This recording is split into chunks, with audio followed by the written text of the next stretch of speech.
pela Direita Minas. Assista às contradições do historiador Marco Antônio Villa.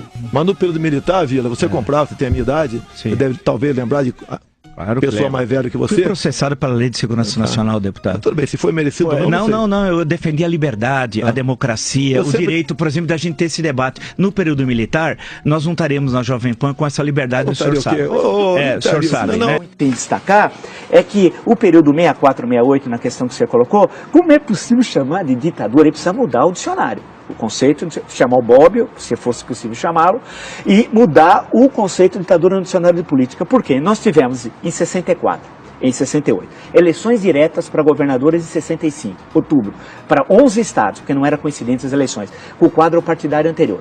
Que ditadura tem eleições no qual a oposição ganha, por exemplo, em 2 estados chaves, Guanabara e Rio de Janeiro.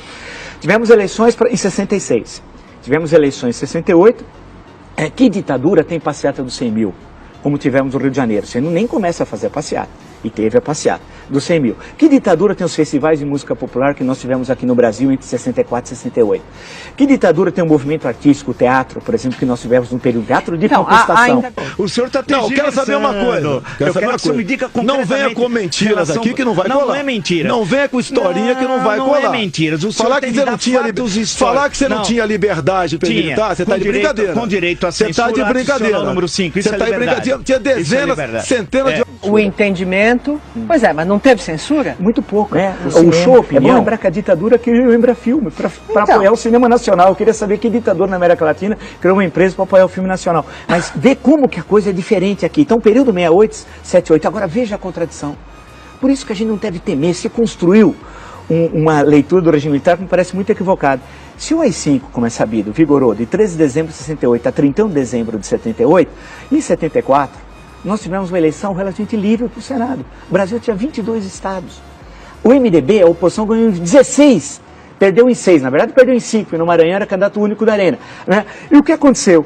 Quem assistiu, se tem alguns vídeos, o regime militar que criou o horário político gratuito. A versão do regime militar não havia, que era para igualar a NMDB. Jogo de imprensa do Brasil. Tinha centenas. E tem a censura. Tinha o jornal centenas. O Estado de São Paulo, o senhor conhece o jornal O Estado de São Paulo? Olha só, a grande mídia pediu a saída do João Goulart. Ou não pediu? Sim, mas isso é uma outra história. Mas peraí, não é outro assunto. Mas não pediu ditadura. Mas pode... Por quê? 1º de janeiro, restabelecida imunidade parlamentar. Quem chama de ditadura não sabe nada de política, de história. Você imagina ter imunidade parlamentar? No dia 1º de janeiro, você não pode caçar mais ninguém. 8 meses depois, em agosto, é anistia. E todos foram libertados. Alguns não foram, mas foram logo depois. Todos. E saíram, tinham cerca de... Eu tenho um número no livro, são 70, 80.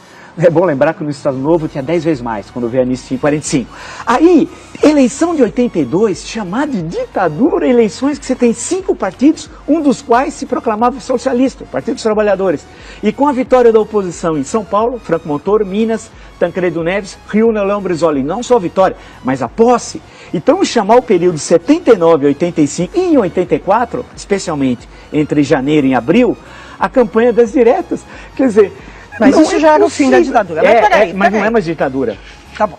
Porque não existe ditadura com liberdade, com comício, com 1,5 milhão nas ruas. Não há na história do mundo. Nem na ditadura romana, que tinha outro cara. Desde Castelo Branco, o senhor não sabe, o senhor não conhece a história. No dia 10 de abril, quando tomou posse no Congresso Nacional, ele disse que ia acabar o mandato de Jânio Quadros. E veio a luta armada. Dia 3 de outubro de 65. Então a ditadura foi depois do AI-5, é isso? A ditadura, foi depois do AI-5. Longa história, seria 3 de outubro. Foi depois do AI-5, a ditadura. A repressão já começa em 64.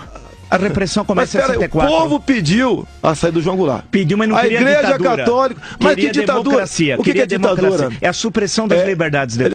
Quem chama de ditadura não sabe nada de política, de história. Das liberdades? Naquela época você podia ir e vir aqui no Brasil? Você podia ir e vir, sair e voltar no Brasil? Não, você teve até banido. Tem pessoas que perderam a nacionalidade. Mas que pessoas? Quem inventou isso foi a República. Foi a República. Mas quem chama de ditadura não sabe nada de política, de história.